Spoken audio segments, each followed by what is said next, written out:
சௌந்தர்யா பொறுத்த வரைக்கும் யார் இந்த வீட்டில் பிடிக்கவே பிடிக்காதுன்னு கேட்டாங்கன்னா கண்ணை மூடி சொல்லிடுவாங்க ராணாவை. அவங்களுக்கு என்ன சொல்கிறாங்கன்னா, ராணவ் பண்ணது சரியே கிடையாது. எப்படி அந்த லெட்டரை பிடிச்சி கிழிச்சு போடுவான், அத்தனை நாள் எனக்கு அவ்வளோ கோபம்.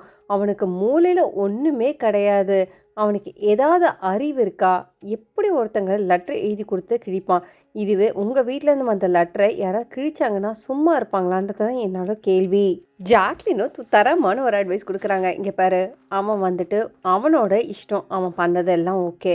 உன்னை பொறுத்த வரைக்கும் உனக்கு அப்பானால அந்த சென்டிமெண்ட்டை, ஸோ அதனால் உன்னால் ஒத்துக்கவே முடியல, அதுதானே? அது அவனோட கேமு. இது நீ எமோஷனல் ஆகிட்ட, இதை விட்டு தள்ளுன்னு சொல்லிட்டு முடிக்கிறாங்க.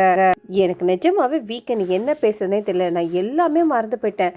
அவர் பண்ணி காட்டினார்ல வெவன்னு சொல்லிட்டு, நான் என்னவோ ஜெஃப்ரி தான் ஏதோ பண்ணிட்டான் போல இருக்குன்னு நினச்சிட்டு இருந்தேன். அப்புறம் தான் தெரிஞ்சது அவன் இல்லை, நான் தான் ஏதோ ஒரு கட்டத்தில் பண்ணியிருக்கேன். எனக்கு வீட்டில் என்ன நடக்குது எது நடக்குதுன்னு ஒன்றுமே புரியவே மாட்டேங்குது. நான் உனக்கு ஒரு அட்வைஸ் பண்ணுறேன்னு சொல்லிட்டு தீபக் சொல்கிறாரு. சரி, நீ இரிட்டேட் ஆகுது, அவன் பண்ணுற ஆப்போசிட் பர்சன் வந்து பண்ணும்போது கோவம் வருதுன்றையே, அதே மாதிரி தானே ஆப்போசிட் பர்சன் நீ பண்ணும்போது அவங்களுக்கு இரிட்டேட் ஆகும். உன்னோட நியாயம் உன்னோடது, அவனோட நியாயம் அவனோடது. ஸோ அதுவுமே அவன் கேம்க்கு தானே விளையாடினா.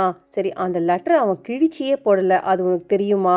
டாஸ்க்காக தான் பண்ணான். அன்ஷிதாக்குமே தெரியும் அது வேற லெட்டர்ன்னு சொல்லிட்டு, அதனால அவள் சிரிச்சுக்கிட்டே ஓகே கிழிச்சிக்கோன்னு சொல்லிட்டு போயிட்டே இருந்தா. ஸோ நீ இது சீரியஸ் ஆகணும் வேண்டியது விஷயமே கிடையவே கிடையாது. சரி, அப்படியேனாலுமே நீ அதை வந்துட்டு இவ்வளோ பெருசாக பேசுறதுக்கு அவசியமே கிடையாது. உனக்கு புரிய வைக்கிறோம் அப்படின்னு சொல்லிட்டு திரும்பியும் புரிய வைக்கிறாங்க.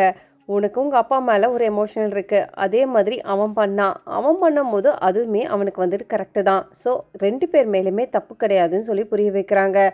ஆனால் சௌந்தர்யா தனக்கு பிடிச்ச 3 கால் மாதிரி பிடிச்சிக்கிட்டே இருக்காங்க. சரி, மாற்றி மாற்றி எல்லாரும் அட்வைஸ் பண்ணும்போது எனக்கு புரியுதுன்னு சொல்லிட்டு அதுவுமே முடிச்சிடுறாங்க. இதில் இன்னைக்கு அருண் பண்ணதுமே சரியே கிடையாது. அருண் ஒரு மாதிரி பண்ணான் இல்லையா, அது எல்லாருமே ட்ரிகர் பண்ணுற மாதிரி இருந்தது. இதே தான் அவன் மற்றவங்களுக்கும் பண்ணுறான்னு சொல்லிட்டு அதையும் பேசுகிறாங்க. மஞ்சரி, நீ பண்ணது கூட நாங்கள் எல்லாமே மறந்துடுவோம். ஆனால் ராணுவும் சரி மற்றவங்களும் சரி ஒரு மாதிரி ட்ரிகர் பண்ணி ஒரு கேம் விளையாடினாங்க பாரு, அதெல்லாம் வந்துட்டு செம்ம கடுப்பாக இருந்தது. அதுக்கப்புறம் இன்றைக்கி முக்கியமாக ரஞ்சித்துக்கு அந்த முட்டையை எடுத்த விஷயம்லாம் பேசிகிட்டு இருக்காங்க. ஜாக்லின் பொறுத்த வரைக்கும் அது ரொம்பவே தப்பு அப்படின்னு சொல்கிறாங்க. ஒரு சான்ஸ் ரஞ்சித் சருக்கு கொடுத்துருக்கலாம், அப்போ தான் முட்டை வந்தது, அது எடுக்கணும்னு அவசியமே கிடையவே கிடையாது. இதுக்கு ரயானும் சரி மஞ்சரியும் ஒத்துக்கவே இல்லை. அது எடுத்ததுக்கு சரி தான் சொல்லிட்டு பேசிகிட்டு இருக்காங்க. தீபக்கும் என்ன சொல்கிறாருன்னா, அவருக்கு என்ன புரியுதுன்னு தெரியலை. கேம் ஒன்று விளையாடினா இல்லை நீங்கள் கவுண்ட் பண்ணுங்கன்றாரு. சரி, நான் கவுண்ட் பண்ணால் இல்லை நீங்கள் பார்க்குறீங்களா சொல்லி மாற்றி கேட்குறாரு. இதில் நடுவில் வேற அருண் எதுக்கு தான் அப்படி பண்ணான்னு தெரியல. அவன் பேசுறதுலாம் கரெக்டாக இருக்குது, ஆனால் ஆளோட உருவம் பேசும்போது அது வேற மாதிரி முடியுது. இந்த பக்கம் தர்ஷிகாக்கு யாருமே இல்லையா, தனியாக லெஃப்ட் ஓவராக இருக்காங்களாம். அவங்க கூட பேச வேண்டியதுங்க யாருமே பேசுறது இல்லையா. அன்ஷிதா கூட பேசுறதுக்கே கொஞ்சம் பயமாக இருக்கான். எப்போ பார்த்தாலும் ஒரு மாதிரி பழகிட்டு அதுக்கப்புறம் நோஸ்கர் கொடுத்துக்கிட்டே இருக்காங்களாம்.